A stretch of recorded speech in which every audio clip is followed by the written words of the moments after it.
tentu kita ini tidak berdiri di ruang kosong, ya. Pak Dedi, Mbak Lulu, Pak Adi tentu tidak berdiri di ruang kosong. Kejadian-kejadian seperti ini, ya seperti Silvi tanyakan, apakah hal yang baru? Ingat misalnya 2014, setelah 2014 ada quote and quote disebut perseteruan di Golkar dengan P3. Ya kan? Orang bebas mengatakan kan, menyampaikan kritik. Tapi apa kita challenge nih? Apakah teman-teman yang saat itu bersama pemerintahan saat itu mengkritik dan mengatakan, oh ini demokrasi kita diserang, wah ini kita setback dan lain sebagainya. Kalau mau dibilang seru, lebih seru mana kejadian saat ini dengan 2000 sekian. Kawan-kawan ini kan pecah kongsi dengan Pak Lurah Konoha itu kan baru 2 tahun belakangan. 8 tahun kemarin kan mesra-mesra banget. Ada nggak yang dikritik, ya kan?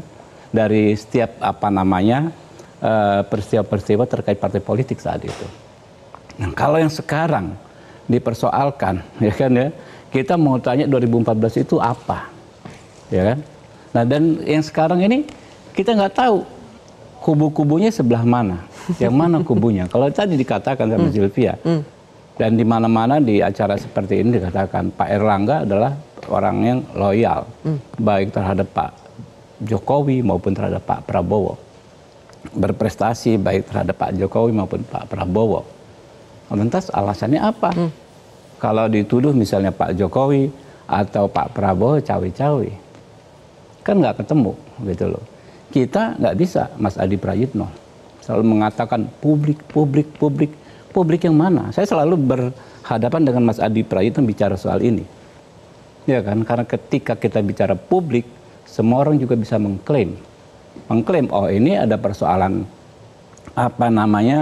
residu pilpres yang belum selesai, misalnya. Ya kan, sehingga ketika apapun yang terjadi di kekuasaan dianggap sesuatu ya, diatasnamakan sesuatu yang mencederai demokrasi. Sah-sah saja. Silakan rakyat yang menilai nanti. Jadi kalau kita diskusi boleh-boleh saja, tetapi kita punya kewajiban merasionalkan serasional-rasionalnya kepada rakyat keseluruhan tentang apa yang terjadi saat ini. Yang paling tepat sebetulnya adalah menjawab, menjelaskan dinamika ini adalah memang teman-teman Golkar. Bingung juga ya Mbak ya, saya di politik ini, di partai politik mungkin 2010 saya masuk Partai Gerindra. Tidak pernah ya, atau hampir selalu peristiwa politik itu ya tidak pernah hanya gara-gara satu variabel. Orang mundur dari jabatan tertentu. Jadi tidak bisa disalahkan ada intervensi cawe-cawe penguasa. Makanya dengar dulu mau saya. Ya kan, sudah panjang Bang Habib? Ya makanya peristiwa politik yang terjadi tidak pernah hanya karena satu variabel, banyak sekali variabel. Kadang-kadang kita nggak sangka ternyata hal itulah yang terjadi. Bisa jadi ini orang takut sendiri, dengan bayangan sendiri dan lain sebagainya. Lalu kita sama-sama mengarang versi kita masing-masing. Saya lempar ya. Tidak bisa satu variabel saja, Mas Adi. Ada banyak variabel, jadi tidak bisa langsung diklaim bahwa ini adalah cawe-cawe dari penguasa. Ya, saya kira begini, persoalan internal partai ini kan sebenarnya terjadi sejak lama. Kalau Bang Deddy Sitorus, kawan-kawan PDIP pasti selalu mengulang persoalan kuda tuli dulu, di mana Orde Baru saat itu sangat mengkooptasi PDIP. Di zaman SBY juga ada perseteruan antara PKB Muhaimin Iskandar dengan Gus Dur. Saat itu penguasa yang kemudian dituduh. Setelah SBY 2014 sampai ke sini, peristiwa politik di internal partai itu kan cukup luar biasa. Kita tahu perseteruan di P3, konflik internal, ada huru-hara, ada dualisme di Golkar, persoalan dukungan politik ke Prabowo dan Pak Jokowi. Saat itu yang dituduh juga adalah kekuasaan politik. Soal upaya pembegalan Partai Demokrat yang dituduh adalah instrumen kekuasaan. Jadi kalau ada per hari ini sesuatu yang tidak lumrah terjadi pada Golkar dikaitkan dengan kekuatan besar, menurut saya itu make sense. Karena yang bisa membuat Pak Erlangga itu mundur, terkesan ikhlas, lillahi ta'ala, itu agak rumit cari argumennya. Pak Erlangga itu adalah ketua umum Golkar, pemenang pileg nomor 2. Nggak ada yang bisa mengintervensi, kecuali kekuatan yang melampaui dirinya. Seorang Menko Perekonomian, ini kan 2 tingkat di bawah presiden dan 1 tingkat di bawah wakil presiden. Siapa yang bisa mengintervensi ini kalau tidak ada kekuatan politik yang besar melampaui Pak Erlangga Hartarto. Itulah yang saya sebut soal kekuatan besar. Nah, kenapa saya menyebut publik? Saya kebetulan kan bekerja dan meneliti pembicaraan publik secara umum di medsos khususnya di X selama 3 minggu itu dikonfirmasi dengan 3 bulan seterusnya. Ini terkonfirmasi. Oh, sepertinya Munaslup itu akan terjadi nih di Golkar.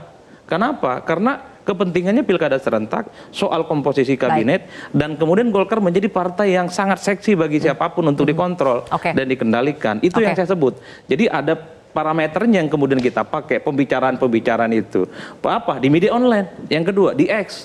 Yang ketiga di mana? Di TikTok. Yang keempat di mana? Itu di IG. Akhirnya semua terkonfirmasi secara umum. Jadi saya ada data-data yang sebenarnya kita dijadikan sebagai guidance. Kalau per hari ini tiba-tiba misalnya Monas itu dipercepat, PLT-nya itu kemudian Pak AGK, kemudian Pak Bahlil disebut paling kuat. Itu kan pembicaraan 3 bulan yang lalu, bukan singkat tanggapan dari Bang Habib sebelum ke Bang Panel. Jadi saya kontrario aja.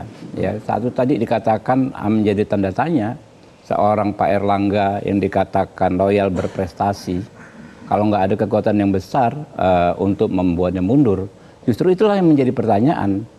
Apa pentingnya kekuatan besar tersebut ya meminta Pak Erlangga untuk mundur kalau dia loyal, kalau dia berprestasi? Kalau saya melihat tidak ada perbedaan gradasi kesetiaan, loyalitas, gradasi prestasi, gradasi independensi antara Pak Erlangga misalnya dengan tokoh yang digadang-gadang sekarang Pak Bahlil.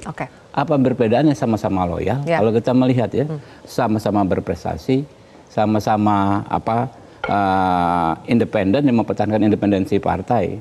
Nggak ada alasan. Jadi ini logika lain juga ya, yang mungkin make sense juga ya. Kata tadi Mas Adi bilang make sense, Bang Habib juga bilang ini make sense. Bang Panel Barus, coba. Ketika Mas Adi mengatakan bahwa bisa dilihat dari polanya kok dalam setiap pemerintahan, setiap ada dualisme, setiap ada presiden selalu kekuasaan ya dituding di situ. Ada kekuatan politik yang maha besar yang melampaui diri Pak Erlangga yang akhirnya membuat Erlangga seorang menteri berprestasi, seorang ketua umum berprestasi akhirnya mundur. Lagi-lagi kekuasaan. Bagaimana Bang Panel? Ya itu fantasi liarnya Adi Praitno, gitu ya. Dia baca-baca X terus dia berfantasi. Pak Erlangga mundur saya pikir itu murni dinamika internal Partai Golkar. Jadi nggak perlu dilebih-lebihkan, tidak perlu juga dipolitisasi, terus dikait-kaitkan dengan kekuatan besar, dengan lurah, gitu ya. Itu saya lihat fantasi liar aja. Nanti PKB ribut-ribut sama PBNU, fantasi liar lagi, lurah lagi. Nanti ada lagi isu PDI mau diambil alih, fantasi liar lagi, lurah lagi.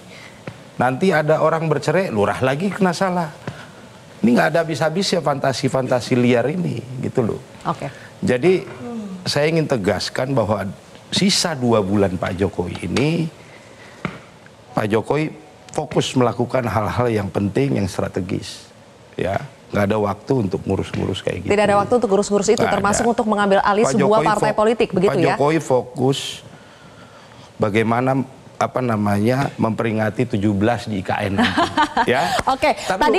Karena ini momen penting, momen penting untuk memastikan keberlanjutan IKN. Tadi Bang Panel mengatakan simbol dari transformasi kemajuan bangsa kita, ya.